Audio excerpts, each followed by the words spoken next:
The 2014 NBA draft was a bag of mixed results. The top two prospects, Wiggins and Parker, were considered as generational talents, but didn't exactly pan out.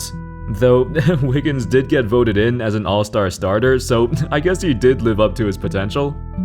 But seriously, this class was a hit or miss. So many underwhelming players near the top. In fact, the best player from this class came all the way at number 41, Nikola Jokic.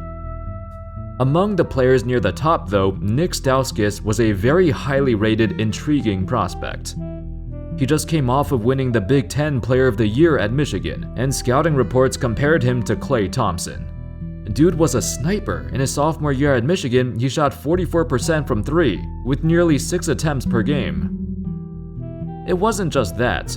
From his size and strength to his expanding offensive game, as he started to learn how to score from everywhere, he was described as having a perfect shooting stroke. Similar to how we describe Klay.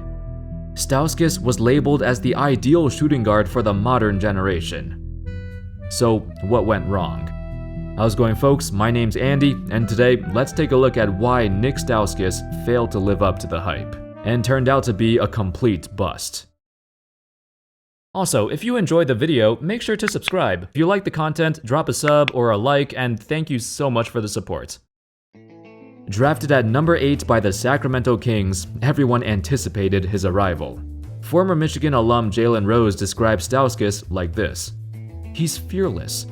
He thinks he's the best player on the court every time out." Jay Bilas added, "I think he's the best shooter in this draft." His draft analysis by Aaron Smith was very colorful and descriptive, but it was quite accurate at the time. Pure shooter with a picture-perfect stroke and excellent range. Gets his feet set quickly and gets solid elevation on his jumper.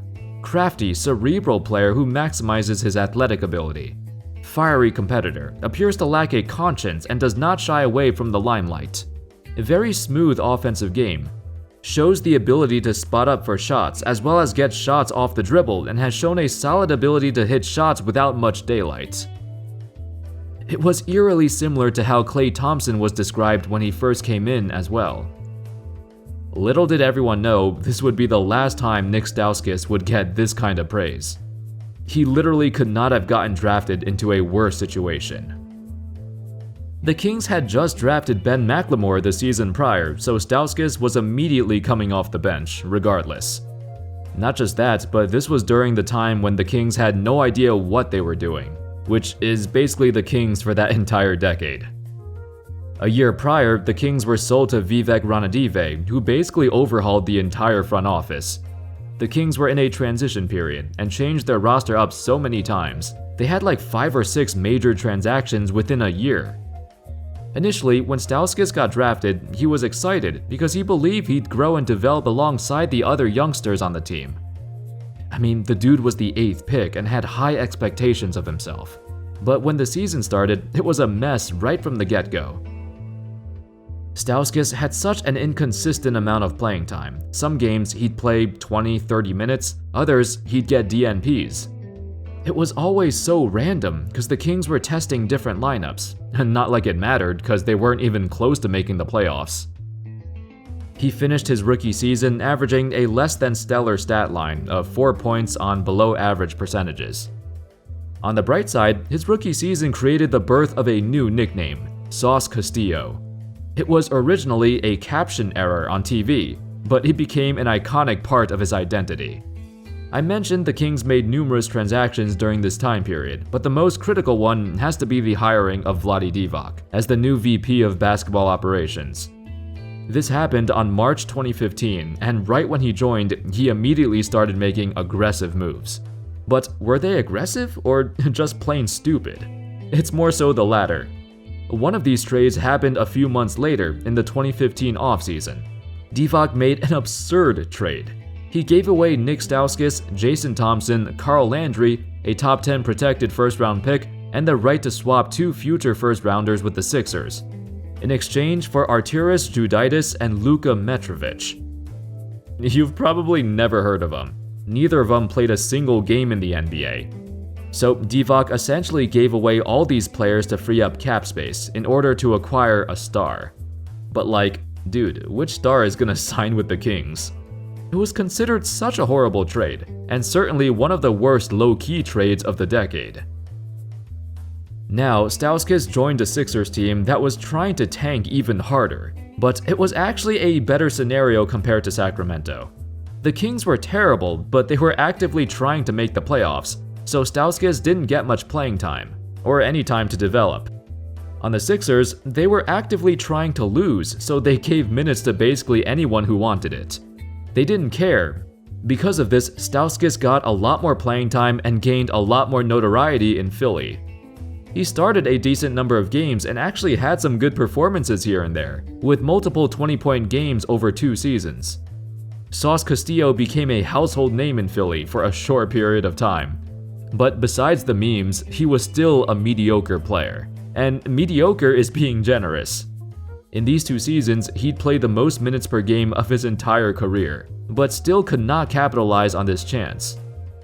His apparent perfect stroke and pure shooter descriptions were still somewhat correct. His stroke still looked nice, it's just he wasn't that good at making shots. His ideal projection of becoming the next Klay Thompson was fading away by the day, and perhaps his biggest shortcoming was defense. Klay is not just a 3-point savant. In his prime, he was also a top 5 defender at the shooting guard position. A reporter once asked former Sixers coach Brett Brown on what Stauskas needs to improve on. Brown sternly responded, "He has to play defense and his shot will fall, and he'll run his lane and maybe he gets kick-aheads from point guards that are willing and he dunks it. He just plays off a bounce and a cocky side he's got. It's all the time delivered out of defense." Stauskas' efforts on defense did improve, but considering the Sixers were so bad, none of that was visible. This wasn't the first time he got labeled as being cocky either.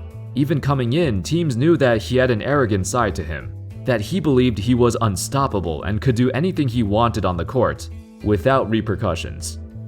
It was a rude awakening in Philly when Brown told him straight up that he would bench him if his defense continued to be non-existent.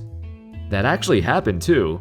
There were many games where he'd get pulled in the first half and never return, many DNPs when he showed a lack of effort in practice.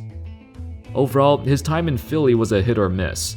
He wouldn't even have gotten this many minutes on any other team, honestly, so it's great he had this opportunity.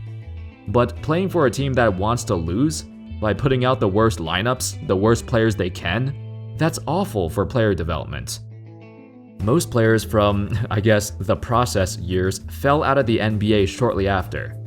That was on purpose. The Sixers intentionally signed and played bad players, most of whom had no future in the league. Stauskas, however, still stuck around for a while though. On December of 2017, he got traded to the Brooklyn Nets and gave off a strong first impression. In his first game with the team, he dropped 22 points off the bench. In another game later that month, he scored 21 points, hitting 7 3-pointers. That tied a Nets franchise record for most threes made by a bench player. However, just like his time on the Sixers, this was all a flash in the pan.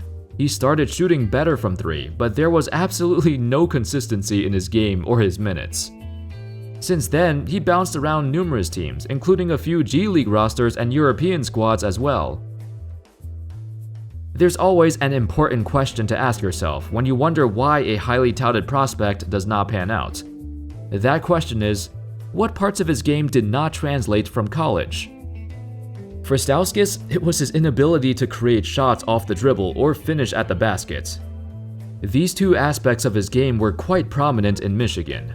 Back then, he was seen as a strong, well-built shooting guard. 6'6", 205, he was solid, and he was easily able to absorb contact to draw fouls. In college, he shot nearly 6 free throws a game, but in the NBA, he never shot more than 2.